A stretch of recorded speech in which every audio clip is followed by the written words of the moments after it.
It's Liz King here, and today I want to talk a little bit about how to sell your home and how to not be an over.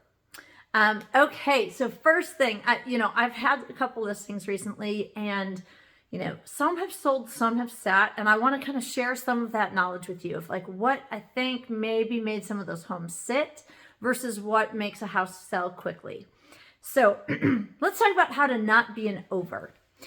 For me, the overs are the overbuilt, overpriced. I think that people, okay, let's start with overpriced. There are a lot of sellers I talk to and they're like, okay, so look, my neighbor sold their house for this price and I want to get that price. I totally get it. That sounds great. My next question would be, when did they sell? So the height, based on looking at data all morning, the height of our market was in May. So if they sold their home in May, that's when they went under contract, that was when they were going to get the highest dollar amount and price per square foot for their home.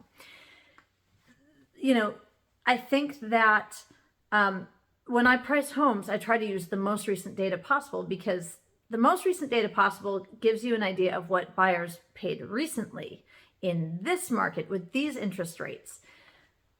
Back in May, interest rates were closer to 3. Now they're more than double, generally. So unfortunately, buyers don't have the same buying power. So homes that are overpriced are going to sit on the market. People generally like to get a deal. People like to pay the least they're going to have to pay. And part of it too is that buyers have a lot more options now. So buyers have the ability to make an offer on your house, and you didn't accept this lower offer. Okay, well, they'll just offer on that one, 2 streets over. There are a lot more options than buyers had, again, 6 months ago. So pricing a house high, and then, okay, so if you price your house high and then you say, well, I'll just do price drops and price drops and price drops and price drops and price drops. Number one, it really generally upsets sellers when we have to have the price drop conversation. Number two, if your house is sitting there and it feels stale, it feels like it hasn't been offered on, and why, buyers might start to think that your house has some problems with it, so they'll skip over you. Buyers want to see the new fresh thing, the new house on the market. And so if you're not the new fresh house, you may not get looked at in the same way. And so even if we have more open houses, unless there's been this price drop, why would buyers come in? And again, buyers start to wonder if there's something wrong with your house, or view it as an opportunity to offer much less on your house, which is what nobody wants. Let's talk about being overbuilt for your neighborhood. Generally, what I find is that buyers want to buy the best location they possibly can for their money, even if the house isn't quite what they were hoping for. And what I mean by that is, let's say there's a really kind of like elite neighborhood and your house is like the smallest home in that neighborhood or the least updated in that neighborhood. Buyers still may want to take a chance on it because the location is so great, and the house can change over time. The location can't. They always say location, location, location. Now, let's take a neighborhood that is a little bit more average, doesn't have the same reputation, maybe has a more up and coming feel. You put the most beautiful, updated, fancy home on that piece of property. Well, okay. If someone had $1 million and could spend it on your property in beautiful home in a not so good area, or buy a home that is in a great neighborhood and maybe needs some work, I'm finding a lot of buyers who are willing to take on the project because they want the great neighborhood. Because I always think of it like this: if someone has, let's say, $1 million to spend, where are they going to spend it? If your neighborhood doesn't support that price point, then you've overbuilt for your neighborhood. So maybe you have the most incredible backyard oasis that has ever existed, but if no one in your neighborhood has that, and buyers aren't willing to pay that premium in that location, I wouldn't take on that project. Sellers, I think you got to be really specific and strategic about what projects you take on so that you keep your house at the general level of your neighborhood. you could have a really beautiful set of updates and maybe get a little more, but there is going to be a point at which those updates don't actually help you because you've overbuilt.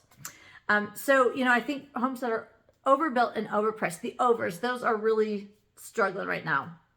Now, there are homes that are selling. I think homes that are priced very aggressively certainly are selling because, again, people want a deal.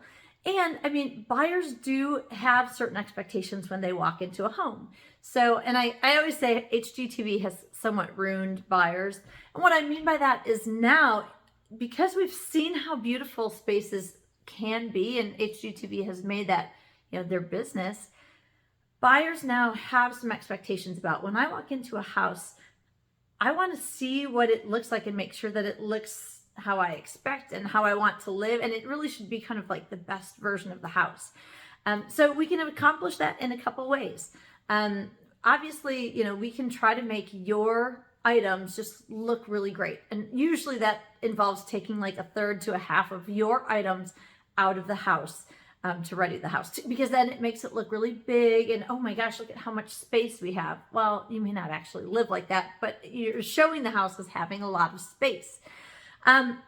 Also, we can have like a stager come through, and staging and cleaning a house obviously are going to make it look great.